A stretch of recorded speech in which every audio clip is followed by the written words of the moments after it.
إن الحمد لله نحمده ونستعينه ونستغفره ونعوذ بالله من شرور أنفسنا وسيئات أعمالنا من يهده الله فلا مضل له ومن يضلل فلا هادي له وأشهد أن لا إله إلا الله وحده لا شريك له وأشهد أن محمدا عبده ورسوله يا أيها الذين آمنوا اتقوا الله حق تقاته ولا تموتن إلا وأنتم مسلمون يا أيها الناس اتقوا ربكم الذي خلقكم من نفس واحدة وخلق منها زوجها وبث منهما رجالا كثيرا ونساء واتقوا الله الذي تساءلون به والأرحام إن الله كان عليكم رقيبا يا أيها الذين آمنوا اتقوا الله وقولوا قولا سديدا يصلح لكم أعمالكم ويغفر لكم ذنوبكم ومن يطع الله ورسوله فقد فاز فوزا عظيما أما بعد فإن أصدق الحديث كتاب الله وخير الهدي هدي محمد صلى الله عليه وسلم وشر الأمور محدثاتها فإن كل محدثة بدعة وكل بدعة ضلالة وكل ضلالة في النار أيها الناس عباد الله رحمني ورحمكم الله. Di dalam Sahih Muslim telah datang hadis dari sahabat Abdullah bin Amr bin As. Nabi sallallahu alaihi wa ala alihi wasallam bersabda, "Kataballahu maqadir al-khalaiq qabla an yakhluqa as-samawati wal ard bi 50,000 sanah." Nabi sallallahu alaihi wasallam bersabda, 50,000 tahun sebelum Allah Subhanahu wa taala menciptakan langit dan bumi, Allah Subhanahu wa taala telah menetapkan takdir seluruh makhluk-makhluknya. Ibadah Allah, pada hari tersebut Nabi kita Muhammad alaihi salatu wassalam menjelaskan bahwasanya segala sesuatu telah selesai, segala sesuatu telah ditetapkan oleh Allah Subhanahu wa taala. Kemudian takdir tersebut Allah Subhanahu wa taala kembali menegaskannya ketika seseorang berada di dalam janin, ketika seseorang berada di dalam perut ibunya. Nabi alaihi salatu wassalam mengatakan ketika janin telah berumur 120 hari, beliau mengatakan fayursilullahu ilaihil malak, Allah Subhanahu wa taala mengutus kepadanya malaikat, fayu'maru bikatbi rizqihi wa ajalihi wa amalihi wa syaqiyyun aw sa'id. Maka malaikat tersebut diperintahkan oleh Allah Subhanahu wa taala untuk menetapkan rezekinya, ajalnya, amalannya, dan apakah dia akan menjadi orang bahagia atau orang yang sengsara. Sehingga ibadah Allah, ketahuilah bahwasanya rezeki dan ajal adalah dua perkara yang telah ditetapkan oleh Allah Subhanahu wa taala. Rezeki dan ajal adalah sesuatu yang tidak akan mungkin bertambah dan berkurang, tidak akan mungkin dimajukan dan diakhirkan. Rufi'atil aqlam wa jaffatis suhuf. Kata Nabi sallallahu alaihi wasallam, rufi'atil aqlam, telah diangkat pena penulisan takdir sehingga tidak ada lagi penambahan, wa jaffati suhuf, dan lembaran-lembaran dari takdir tersebut telah mengering, sehingga tidak akan ada lagi yang namanya perubahan. Sehingga ibadallah, ketahuilah bahwasanya ajal dan rezeki seseorang tidak akan mungkin bertambah dan tidak akan mungkin berkurang. Begitu pula tidak akan mungkin dimajukan dan tidak akan mungkin diakhirkan. Semua itu sesuai dengan apa yang telah ditetapkan oleh Allah Subhanahu wa taala. Suatu ketika Ummu Habibah Ramlah, istri Nabi sallallahu alaihi wasallam, mengatakan, Allahumma amti'ni bi zawji Rasulullah sallallahu alaihi wasallam. Ummu Habibah mengatakan, ya Allah, berikanlah aku umur yang panjang sehingga aku bisa bersenang-senang, bahagia bersama suamiku yaitu Rasulullah sallallahu alaihi wasallam. Wa bi Abi Sufyan, dan aku bisa bersenang-senang dengan ayahku yaitu Abu Sufyan. Wa bi akhi Muawiyah, dan agar aku bisa bersenang-senang dengan saudaraku yaitu Muawiyah. Ketika Nabi alaihi salatu wassalam mendengarkan hal tersebut dari Ummu Habibah radhiyallahu taala anha, maka Nabi sallallahu alaihi wasallam mengatakan kepadanya, laqad sa'altillaha li ajalin maghrubah. Engkau telah minta kepada Allah Subhanahu wa taala untuk ditambahkan umur, padahal ajal adalah sesuatu yang telah ditetapkan oleh Allah Subhanahu wa taala. Wa ayyamin maqsumah, juga hari-hari seseorang telah ditentukan oleh Allah Subhanahu wa taala. Wa arzaqin maqsumah, dan rezeki telah dibagi-bagi oleh Allah Subhanahu wa taala. Sehingga beliau alaihi salatu wassalam mengatakan bahwasanya ajal dan kematian seseorang tidak akan mungkin dimajukan dan tidak akan mungkin dimundurkan, karena dia adalah sesuatu yang telah ditentukan oleh Allah Subhanahu wa taala 50.000 tahun sebelum adanya alam ini, 50.000 tahun sebelum diciptakannya dunia, sebelum diciptakannya langit. Begitu pula dengan perkara rezeki ibadallah, dia adalah sesuatu yang telah Allah Subhanahu wa taala bagikan kepada hamba-hambanya.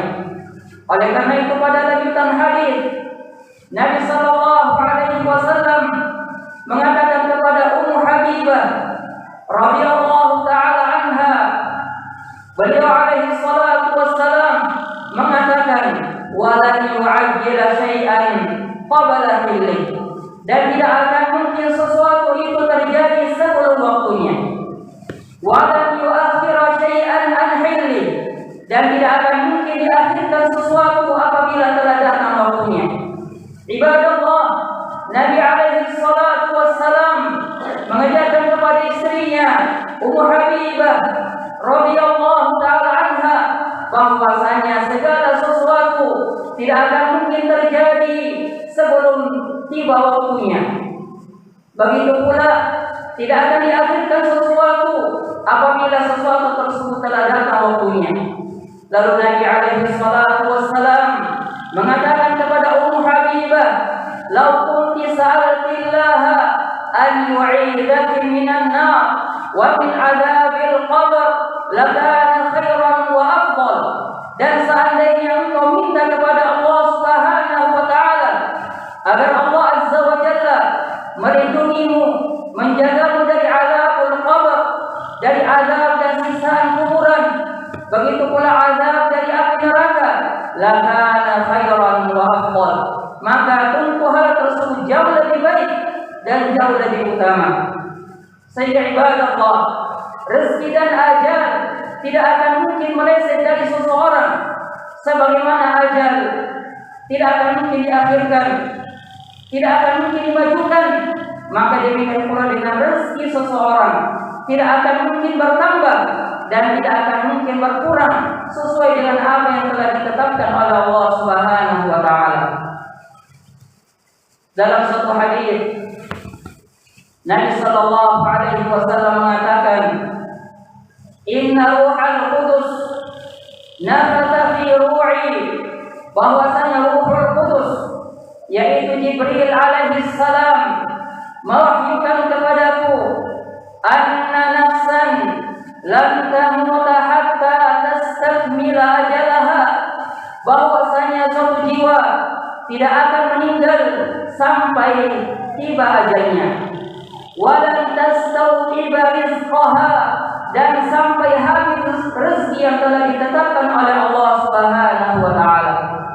Beliau alaihi salatu wassalam mengatakan bahwasanya ajal dan rezeki, seseorang tidak akan mungkin meninggalkan dunia ini sampai telah tiba ajalnya dan telah habis rezeki yang telah Allah Subhanahu wa taala berikan kepadanya.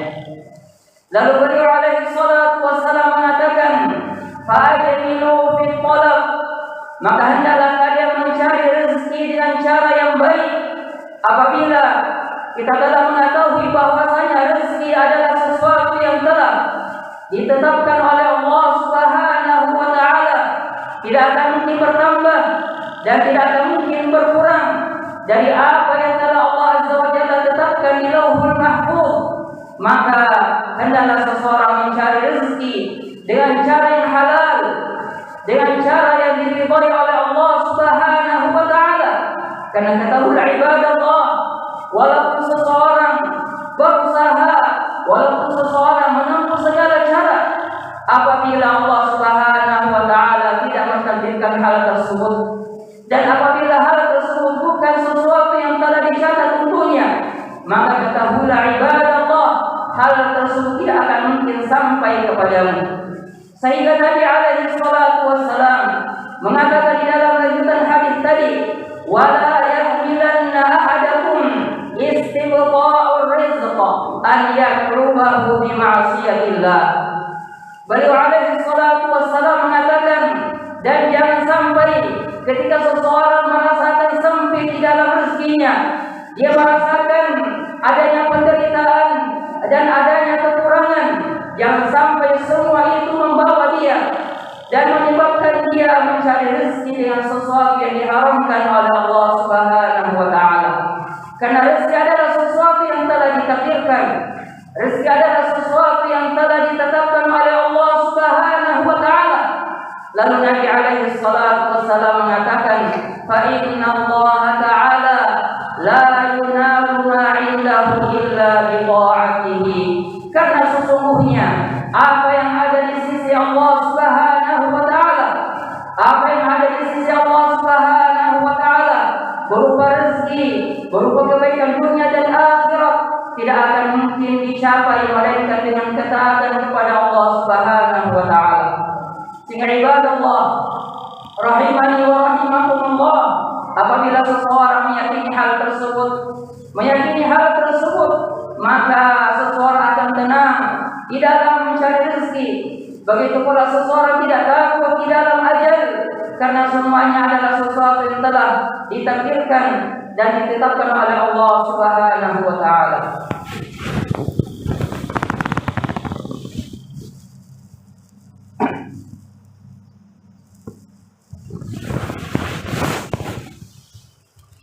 Alhamdulillah, wa asyhadu an la ilaha illallah wahdahu la syarika lah, wa asyhadu anna Muhammadan abduhu wa rasuluh sallallahu alaihi wa ala alihi wa ashabihi wa man tabi'ahum bi ihsan ila yaumiddin. Amma ba'd, ibadallah rahimani wa rahimakumullah. Di dalam hadis yang sahih datang dari sahabat Abu Hurairah dan selainnya, Nabi sallallahu alaihi wa ala alihi wasallam mengatakan, "Lau anna bani Adam haraba min rizqihi kama yahrubu minal maut, la adrakahu rizquhu kama yudrikuhul maut." Beliau alaihi salatu wasallam mengatakan, Seandainya seseorang lari dari rezeki yang telah Allah Azza wa Jalla tetapkan untuknya, sebagaimana seseorang lari dari kematian, takut dari kematian, sehingga seseorang berlari dan berhati-hati dan menghindar darinya. Beliau alaihi salatu wassalam mengatakan, la adrakahu rizquhu kama yudrikuhul maut. Niscaya rezeki tersebut akan mendatangi dia sebagaimana kematian tersebut akan mendatanginya. Ibadallah, ini adalah sesuatu yang telah ditetapkan oleh Allah Subhanahu wa taala. Kita lihat terkadang seseorang sangat khawatir dan takut dari kematian, namun ketika ajal telah datang menjemput, tidak ada seorang pun yang dapat memberikan perlindungan terhadapnya. Allah Subhanahu wa taala berfirman di dalam Al-Qur'anul Karim, "Qul innal mauta alladzi tafirruna minhu fa innahu mulaqikum." Katakanlah wahai Rasul, katakanlah wahai Nabi, bahwasanya kematian yang dimana kalian lari dan menghindar darinya, fa innahu mulaqikum, maka sesungguhnya kematian tersebut akan datang. Maka demikian pula ibadah Allah dengan perkara rezeki, walaupun seseorang lari darinya, menghindar darinya, maka pasti rezeki tersebut akan datang. Di dalam ayat yang lain, Allah Subhanahu wa taala menjelaskan bagaimana seseorang terkadang dia khawatir dan takut dari kematian, sehingga dia lari ke suatu tempat yang dimana dia menyangka bahwasanya tempat tersebut akan melindungi dia dari kematian. Namun ibadah Allah, ketika ajal telah datang, ketika ajal telah menjemput, maka tidak ada orang yang bisa melindungi dan menyelamatkannya. Allah Subhanahu wa taala mengatakan di dalam Al-Qur'anul Karim, Allah Subhanahu wa taala mengatakan, "Fa idza jaa ajaluha," apabila telah datang ajalnya, falan yu'akhkhira sa'ah, maka ajal tersebut tidak akan diakhirkan walaupun sesaat, wala yastaqdimun, juga ajal tersebut tidak akan dimajukan. Sehingga seseorang apabila meyakini hal ini ibadah Allah, maka seseorang akan tenang di dalam hidup. Seseorang akan yakin, seseorang yakin bahwasanya segala sesuatu telah ditetapkan oleh Allah Subhanahu wa taala. Tersisa bagi kita ibadah Allah, yaitu kita harus berusaha. Kita harus berusaha sesuai dengan apa yang diperintahkan oleh Allah Subhanahu wa taala.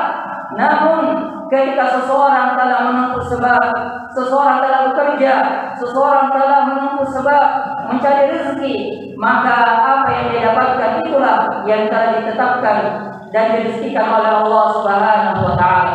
Sehingga tidak ada di dalamnya penyesalan.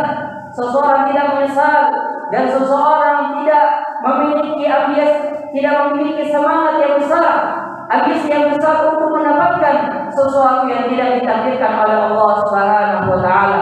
Karena ibadah Allah, kata Nabi alaihi salatu wassalam, "Ma asabaka falan yukhti'ak," apa yang akan menimpamu maka tidak akan mungkin meleset darimu. Wa ma yukhti'aka falan yusibak, dan apa yang meleset darimu tidak akan mungkin menimpamu.